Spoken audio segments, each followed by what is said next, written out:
Hello YouTube, it is your boy B3, and today isn't a movie review. I know I usually do movie reviews and don't often review television shows, or at least not anymore. But I love tokusatsu. I've been watching a lot of it because one, I've been a huge fan since childhood, and two, because I'm working on a tokusatsu miniseries right now. Well, not a miniseries, but a web series, because I do want to have multiple seasons if I can, called Toku King, which is an homage to Kamen Rider, Power Rangers, Godzilla, and stuff like that. If you want to fund that, Indiegogo's in the link in the description below. Also Patreon if you'd rather go that way. But today, we're going to do our first Toku TV show review. And I'm going to be doing a lot of them. I'll be reviewing Ultraman, Power Rangers, Super Sentai, Space Sheriff, B-Fighter, Guyford, all kinds of stuff.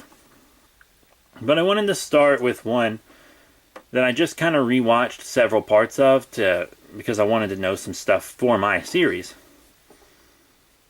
And it's what I've been recommending to people, because lots of my friends see me share Kamen Rider stuff on Facebook and whatnot, even though they're not familiar, but they are fans of like Godzilla and Power Rangers and stuff. They want to know about this, they want to know about Kamen Rider, and the one I almost always recommend is Kamen Rider Build. And I know it's very, very recent. It's the most recent completed season. At the time of recording this right now, the current season is Kamen Rider Zeo, Kamen Rider Geo, however you pronounce it. This guy right here, the 20th anniversary Heisei Rider. This was the next to last Heisei Neo Heisei Rider.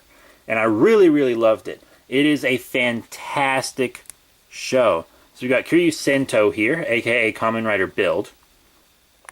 He's an amnesiac, which isn't a new plot point for a main Kamen Rider character. Decade was an amnesiac. Agito was an amnesiac, you know. That's not a super original thing. But in Agito, I didn't feel like the reveal of his memories and stuff really paid off. I thought it was stupid. And in Decade, you know, Decade himself was a cool character, but his show wasn't very good. But the payoff for the memory stuff in this show was fantastic. I'm not going to do any spoilers in this review. If I do spoilers in future reviews, I'll let you know beforehand if there will be spoilers. I am going out of my way to not have spoilers in this review, because the show is so good, I don't want to spoil a single second of it. Not a single second of it. So he's fighting these beings called Smash, which are like creatures created from cosmic gas and cosmic energy, and etc. And it just kind of seemed like the first couple episodes are kind of Monster of the Weeky, but it is a very, very, very, very serialized show. The first couple episodes of any Kamen Rider show that's serialized are still going to be just them beating the crap out of some monsters so that you can get a handle on the characters and their powers beforehand. But then it gets crazy. There's like a decades-long, super deep conspiracy that is just insane and has incredible payoff. There are so many twists in this show, but it doesn't feel like there are too many twists or anything like that, because the show has absolute perfect pacing. It is paced so well. Because like lots of the early Heisei Kamen Rider shows were really slow. They were good, but they were really slow. And this show, it's like the perfect pace. It's not too fast so that it feels rushed. It's not so slow that you get bored. It is the perfect pace. Absolutely perfect pace. Choreography's great. The suits are great. The acting's pretty good. It's quite good. The acting in these shows in Japan is usually better than it is here in America, because here in America we don't really cast actors to play Power Rangers and stuff. You know, we cast gymnasts and martial artists. And in the case of Megaforce Red, a supermodel for some reason. And that's just because, well, I guess one, it's cheaper, and two, they need someone who can physically do those stunts, and it's children's television, and oftentimes in America we don't really care about children's television enough. But this show can get pretty dark, and it's got idealistic themes and stuff in it, but at the same time, you know, people die. There's blood. People get stabbed, and when I say people die in this show, like a lot of people die in this show. So many people die in this show. You see genocide. You see mass murder multiple times. Like it's crazy. If this show was in America, it would not be for kids. It wouldn't be allowed to be for kids. It's insane. It really, really is. You might get a bit of form fatigue in the beginning of the show, because he has this thing, right? His gimmick is he has the bottles. And he puts 2 bottles in, and then each bottle becomes half of his outfit, and each half has like a different power set. Like, this is his rabbit tank form, which is his like base level form, and it's a best match. And the best matches are the bottles that work the best together. And this was his first best match, rabbit tank, and then you had like Hawk, Gatling, Gorilla Diamond. Those are some other best matches, and they all have different powers. And so the tank one can like blast stuff and hit real hard, and then the rabbit one is like really fast and can let him jump really high. But he's also a super genius, so he made that driver. He made all his own weapons. He's really great. He's a really great character. And then there's another main character, Banjo Ryuga. He was a martial artist, kind of like a boxer, really. He's more of a boxer. And he's framed for murder.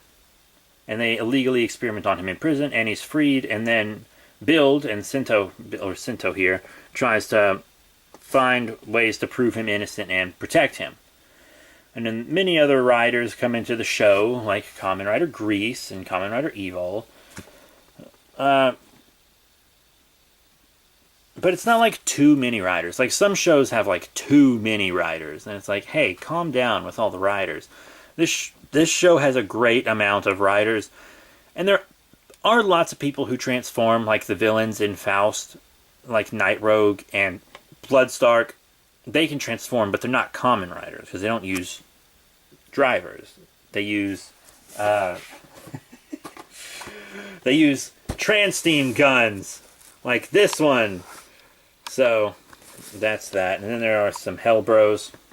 And speaking of the Hell Bros, at some point in this show, there is a movie you have to watch. There was a theatrical movie that aired during the show. You had to go to the movie theater to watch it.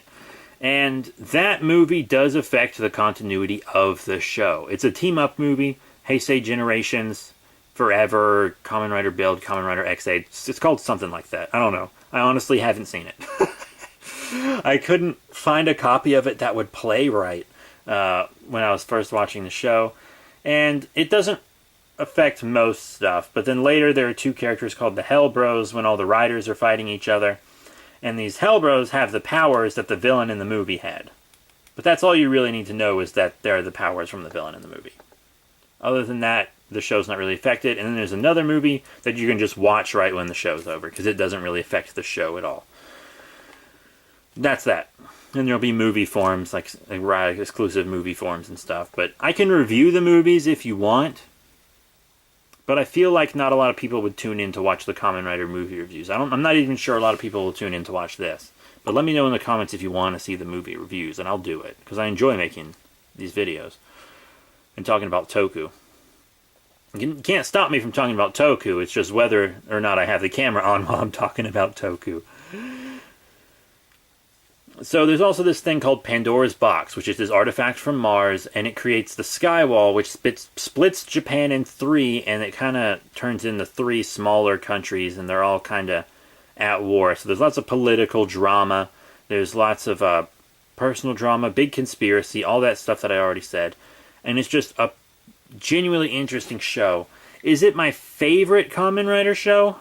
I'm not entirely sure. But I do think it's the best Kamen Rider show I've seen. I haven't seen every Kamen Rider show, because that's a lot to watch. And one day, maybe, I'll have seen them all, but not right now. But it is the best one that I have seen. Absolutely, it is the best one that I have seen. My favorite rider is still Drive. Probably always will be, because I just adore Drive, and I really love that show. But this show might make you cry. It's so good. I can't choke on it enough. It's an incredible show with incredible characters, incredible writing, fantastic pacing. The effects are good. Lots of people complain about Kamen Rider's CG, but you have to remember, most of the money goes into the suits. And it's not even a practical show to make, cost-wise. It's not a cost-effective show. That's why they have all these different forms, and then that way, with more forms and weapons, they can sell more merchandise, like you see here. And the merchandise really keeps the shows afloat. So if you want to support Kamen Rider, you love it and you want to support it, buy merchandise. That's literally the best thing you can do for the show, because that's how it stays alive. So, absolutely watch Kamen Rider Build. It is a great show. There are many places you can watch it. Overtime, TV Nihon, KRDL.mo. Definitely get your hands on it. Fantastic show. It might be on Watch Toku online as well. That's like a streaming service for Toku stuff. So that's it. Kamen Rider Build. Let me know what Toku show you want me to do next. Do you want me to do an Ultraman? Do you want me to do a Kamen Rider, a Super Sentai, or something outside the big three? That's it. Thank you all once again. I'll see you all later.